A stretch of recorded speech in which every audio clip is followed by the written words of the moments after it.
Since I have already introduced Dr. Gao, I will not repeat that. I request Dr. Gao to make his presentation.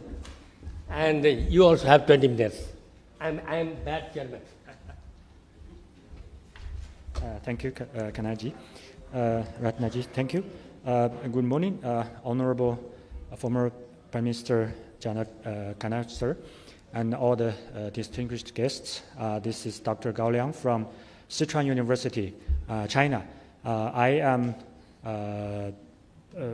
this is like the 40 times that I have been visiting Nepal, so I am very lucky to be one of the invitees on this program.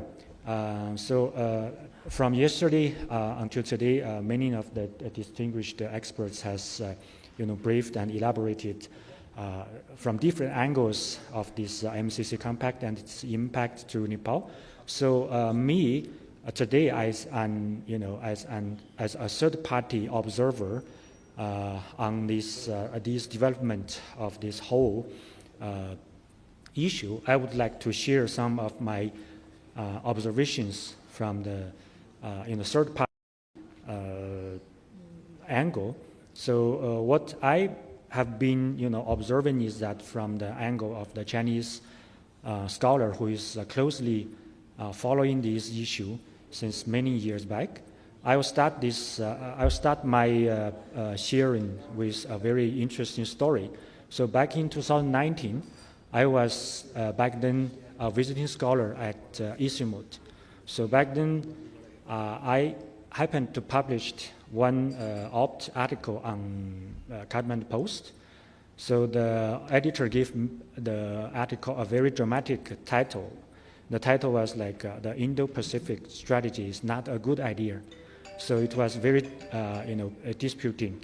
So immediately, the next day, the U.S. Embassy based here, they issued one statement on the same place of the newspaper to, trying to clarify me and saying that Indo-Pacific strategy is something not bad and that is not part of, Nepal is not going to be part of this strategy. So from that day on, I have been closely following the development of MCC, of these things, and then I began my research, scholar career back in Sichuan University. So very interestingly, one of my courses and teaching is also international assistance research. So in this process, I did a lot of research on the U.S. Foreign policy, especially regarding its policies and strategies on foreign assistance. So to begin with, I would like to first review this topic of the U.S. inconsistency, the policy inconsistency from a broader view from the history. So if you look at the U.S. foreign strategy as a whole, you would find out that basically the U.S. foreign strategy and foreign policies is somehow, as they present it, is marked by these so-called universal values like democracy, like human rights, like freedom, these kind of things. But when it comes to into practice, it's more very practical. So power and these kind of power play and interference to other countries. For example, in 1950s, when the United States started its assistance to Nepal, back then they started with agricultural projects. Because back then, one of their major concerns is that a country like Nepal would somehow be influenced by the communist regime in the north. Back then, China has somehow revoluted Tibet. So they were very much afraid that communism will come from the north and turn Nepal into another communist country. So what they did is to use this so-called assistance in Nepal in an attention to prevent the country from becoming another communist regime in the region. So that's what they did. But at the same time, while they were claiming that they are supporting democracy and freedom in this region through all these policies, what they did is that actually this played the role as a strongest supporter of the monarchy until the 1990s. So this is basically what they are doing. And contemporarily, when it comes to the U.S. Foreign assistance policies, it's more instrumentalized. That means foreign assistance policies has been very obviously becoming a tool to achieve its strategic aims. That means to use this as somehow a very much useful tool and weapon to manipulate, and to play in the power games. So for the country like Nepal, as I just mentioned, it's not only today that these policies has been implemented. Even like in the 1960s, when there was the so-called Tibetan rebel forces who is playing in the northern part of the country. Back then, the strongest supporter still it was the U.S. And even until the 1970s, when the U.S. was trying to, somehow improve its relations with the People's Republic of China, only by then they stopped, supporting the rebels in Mustang.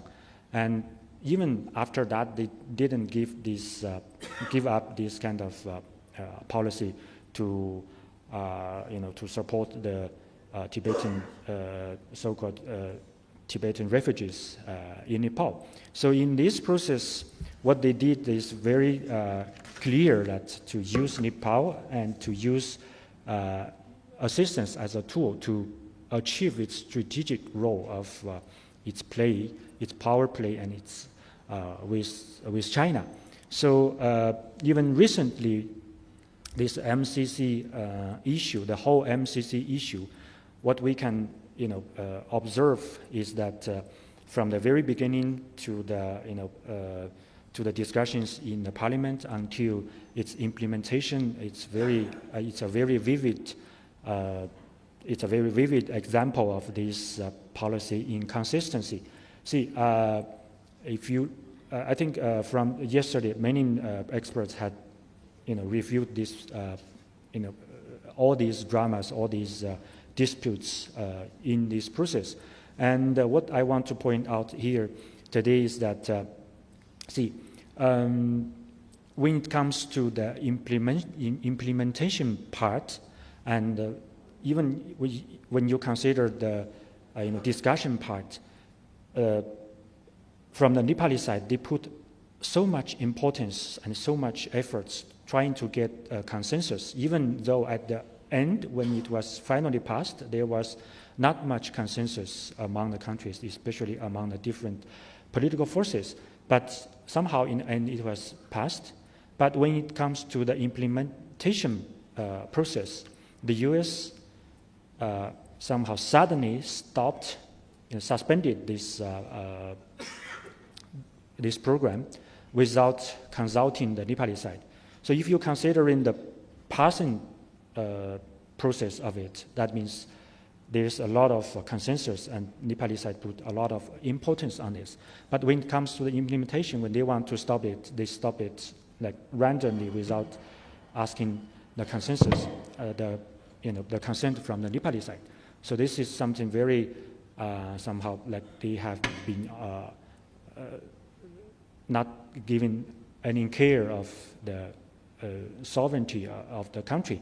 And when it comes to, they want to restart again without any, consultation from the Nepali side. This is something, as a third-party observer, this is something really rude and unacceptable. And the most important part is that, given the fact that this administration is so much concerned with their own strategic interests and their own strategic purpose, because this kind of programs, this is part of the Indo-Pacific strategy, which purpose is to contain China. So when they think it's necessary to have this program, they somehow forced, even using this coercive diplomacy to force this program. But when they are somehow focusing on their own domestic needs, they suspend it immediately. And then after somehow this review process, they realize that it is necessary. Okay, then we continue. But how can we guarantee that in the future, when they again think it's unnecessary, that they will do it again? And so this kind of unpredictable uncertainty from their side without taking any consideration of the real needs of the Nepali side is the biggest risk of these kind of strategies. This MCC compact is just one example. Consider that they have already closed U.S. aid as their foreign aid agency, the main agency. I have been reading all these news reports, and I have been interacting with many of my Nepali friends who is working in this field. This abrupt suspending and close-up of many of its programs has created major problems in many developmental sectors. So what to do with these things? Maybe in one day they would come back with a different sort of purpose or using different excuse to come back. But how can you guarantee that this kind of coming back would somehow abruptly stop again? So back to the question is that what would be the root of this kind of inconsistency? So historically speaking, this is somehow a very normal kind of division between the different political, their different orientations in their foreign strategies among the different political forces in the United States.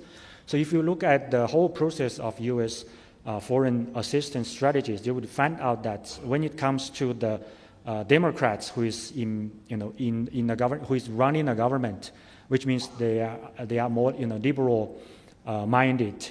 So they are more like to increase foreign assistance and using foreign assistance as a strategic tool. For example, this U.S. aid, this major reforms of U.S. foreign assistance agencies were taking place during the Democrats' time. But when it comes to the Republicans, they are more conservative. So if you review the history, you will find out that when they come into the office, they are more likely to squeeze, to cut down the foreign assistance. Now this Trump administration is one of the most typical example of how U.S. Conservatives are trying to downplay the foreign assistance and to concentrate, to focus on its own strategic interests. So this kind of division between the different political forces in the United States is the fundamental root of such inconsistency. And secondly is that this U.S.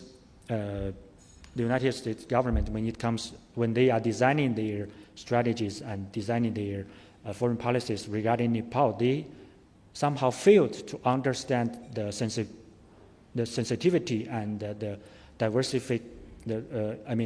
real situation of Nepal. They didn't realize that how sensitive Nepal is when it comes to national sovereignty and when it comes to the diversification of the different demands and especially the political forces in this country. So when they first came, they directly by themselves, they claim that this MCC is somehow one part of the Indo-Pacific strategy. But then when there is different voices arose inside this country, they realized that this is something wrong, that this is some strategy that some propaganda publication strategy. They did it wrong. So again, after that, they come to denounce that. Okay, this is not part of the Indo-Pacific strategy. This has nothing to do. It's purely developmental, things. But inside the United States, they have different, agencies. They have USAID. They have Atlantic Challenge Corporation, company, and also they have the State Department. They have Pentagon, who is all, running these foreign strategies. But they are not in an consensus when it comes. In this way, the USAID, they were emphasizing on the developmental side. When it comes to the State Department, they may emphasize on the strategic side. When it comes to the Pentagon and other agencies, they were emphasizing on different angles of this program. So what I'm trying to conclude here is that these differences between their political forces and their differences between their different foreign aid agencies is are the roots of these inconsistencies of their policies in Nepal. So finally, I would like to conclude on the impacts of these inconsistencies of their foreign strategy. Is like that. First of all, this kind of inconsistencies would bring difficulty to the Nepali, foreign strategy, because once we had, for the Nepali government overall, that it has played very well as neutral and balanced foreign strategy. But now, somehow, as a de facto, that Nepal has been, no matter if it's intentional or not, it is being part of the Indo-Pacific strategy. So that would make it more tricky and difficult to maintain its neutrality and this balanced foreign strategy when it comes to this power play between the three major powers, China, India, and the US. And somehow this recent development and this soured relations between India and the US, I think this growing existence and influence of the United States in Nepal and even in this whole region would be somehow maybe a concern even to the Indian side. And this reapproachment between China and India somehow would be more positive to the whole region, and also when it comes to the relations and the competition in Nepal. So this is one thing. And second is that this kind of inconsistency also intensifies this division and fragmentation of the political forces inside Nepal. So I won't say too much about this because this is already a fact. I want to emphasize this division from another angle, is its division to the whole society, because in this discussion, behind all the political forces of Nepal, it's the Nepali people who are supporting them. So they have also been influenced. So for so many times when I am, having these interactions with Nepali friends, with Nepali people, they were all like discussing about MCC. But actually, many people, for the average, they do not have a very deep understanding of these things. They just, choose side based on their, basic, conceptions and impressions of these countries. So this kind of division is also being accompanied by the U.S., these so-called social engineering projects. What I'm saying is that MCC does not come alone. They come with all the other NGOs and all the other, assisting programs, even though that now they are suspended. But I am pretty sure that in the future they are going to come back in a different form, in a different way, in a different channel. So this kind of, influence, overall influence, is somehow reshaping the society and also influencing the culture, the society. In China, we call this cultural security. So I think this kind of influence would also be somehow addressed some way properly here in the country. And at last, I would like to conclude that this kind of inconsistency of strategies. Only 1 minute, I will conclude. So this inconsistency is somehow rooted in the United States domestic political culture, and also it is somehow reflected in many aspects in the whole process of this strategy, of this project and other projects of the United States. So this impact on Nepal, we are observing, and in the future we will still be dealing with them. So with all these complexities and all these impacts, that's the thing, that's the challenges that we are going to anticipate in the future. So we will keep observing, and we will keep analyze. So thank you very much for your attention, and this is the end of my sharing. We will have more discussions in the panel discussion session. Thank you very much. Thank you.